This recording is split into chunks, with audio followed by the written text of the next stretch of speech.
কবে প্রকাশিত হবে মাধ্যমিকের রেজাল্ট? পর্ষদ সূত্রে জানা গেল দিনক্ষণ। 12ই ফেব্রুয়ারি মাধ্যমিক পরীক্ষা শেষ হওয়ার পর থেকেই রেজাল্ট নিয়ে শুরু হয়েছে জল্পনা। 3 মাসের মধ্যে ফল প্রকাশিত হতে পারে বলে ইঙ্গিত দিয়েছেন খোদ রাজ্যের শিক্ষামন্ত্রী ব্রাত্য বসু।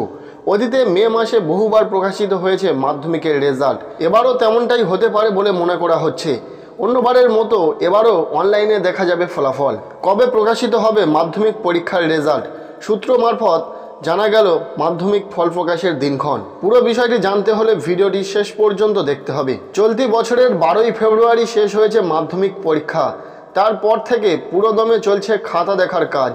কবে প্রকাশিত হবে রেজাল্ট? লোকসভা নির্বাচনের মধ্যে নাকি ভোটের পর ফল জানতে পারবে ছাত্রছাত্রীরা, এই নিয়ে তুঙ্গে রয়েছে জল্পনা। পশ্চিমবঙ্গ মধ্যশিক্ষা পর্ষদের তরফে অবশ্য মাধ্যমিকের রেজাল্টের দিনক্ষণ এখনও স্পষ্ট করা হয়নি, তবে 90 দিনের মধ্যে ফল প্রকাশিত হতে পারে বলে সূত্র মারফত মিলেছে খবর। সেই লক্ষ্যে বোর্ড যাবতীয় প্রস্তুতি নিচ্ছে বলে জানা গিয়েছে। অতীতে একাধিকবার মে মাসে মাধ্যমিকের ফল প্রকাশ করেছে পর্ষদ।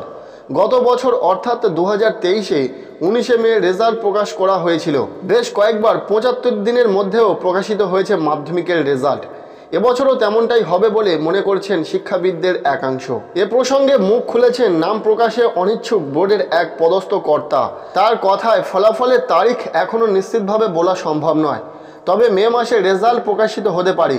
ফল প্রকাশে কোনো ফাঁক রাখতে রাজি নয় বোর্ড। মূল্যায়নের ক্ষেত্রেও কোনো আপোষ করা হবে না। প্রসঙ্গত কয়েকদিন আগেই মাধ্যমিকের খাতা দেখা নিয়ে বিশেষ নির্দেশিকা জারি করে পর্ষদ।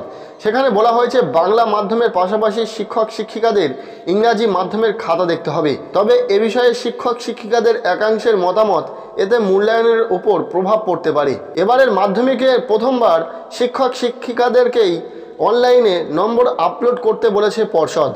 রাজ্যের শিক্ষামন্ত্রী ব্রাত্য বসুও 3 মাসের মধ্যে রেজাল্ট প্রকাশিত হবে বলে জানিয়েছিলেন। ফলে এপ্রিল মাসের শেষের দিকে যদি না ফল প্রকাশিত হয়ে থাকে, তাহলে মে মাসের প্রথম সপ্তাহ অথবা দ্বিতীয় সপ্তাহের মধ্যে ফল প্রকাশিত হওয়ার সম্ভাবনা রয়েছে। তো আজকের এই ভিডিওটি এতটুকুই। ভালো লাগলে লাইক করো, চ্যানেলে নতুন হয়ে থাকলে অবশ্যই চ্যানেলটিকে সাবস্ক্রাইব করে রাখো।